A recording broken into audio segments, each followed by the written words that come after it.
کوئٹہ سے 113 کلومیٹر دور ایک پہاڑی سلسلہ ہے جسے خواجہ عمران کا پہاڑی سلسلہ کہا جاتا ہے۔ اس پہاڑی سلسلے میں شانسلہ اور شیلا باغ کے درمیان دنیا کی سب سے بڑی ٹنل ہے جسے ہوجک ٹنل کہتے ہیں۔ یہ وہی ٹنل ہے جس کی تصویر 5 روپے کے متروک نوٹ پر ہوا کرتی تھی۔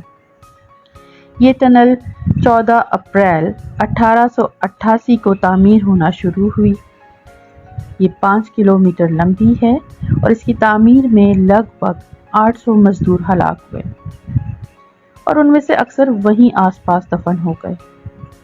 اس ٹنل میں 1,97,24,426 اینٹیں لگی ہیں۔ مزدوروں کی اول صف کھدائی کرتی جاتی جبکہ پچھلی اینٹیں لگاتی اور ان سے پچھلی صف پٹڑی بچھاتی جاتی۔ بھاری مشینری کا وجود نہ ہونے کی وجہ سے کھدائی کا سارا کام انسانی ہاتھوں سے ہوتا ہے۔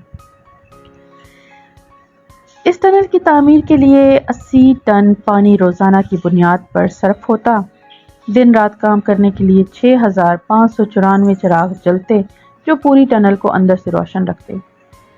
مزدوروں کی ریفریشمنٹ کے لیے آج کے انڈیا کے علاقے سے مشہور زمانہ رقاصہ شیلا منگوائی گئی جو رات کو رقص کرتی اور دن کے تھکے ماندے مزدوروں کی تفریح کا کچھ سامان پیدا کیا جاتا۔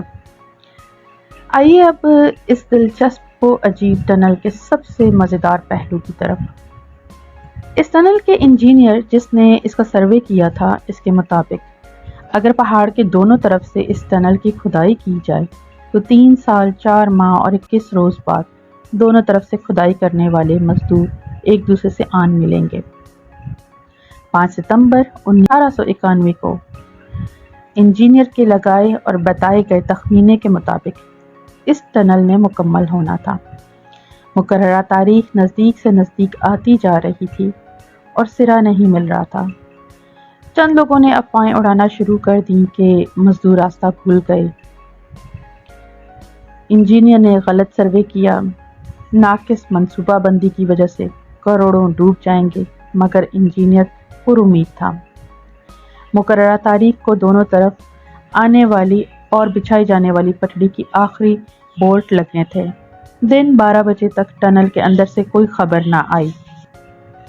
ساری رات بے چینی سے ٹہلتا انجینئر اب بھی ٹہل رہا تھا۔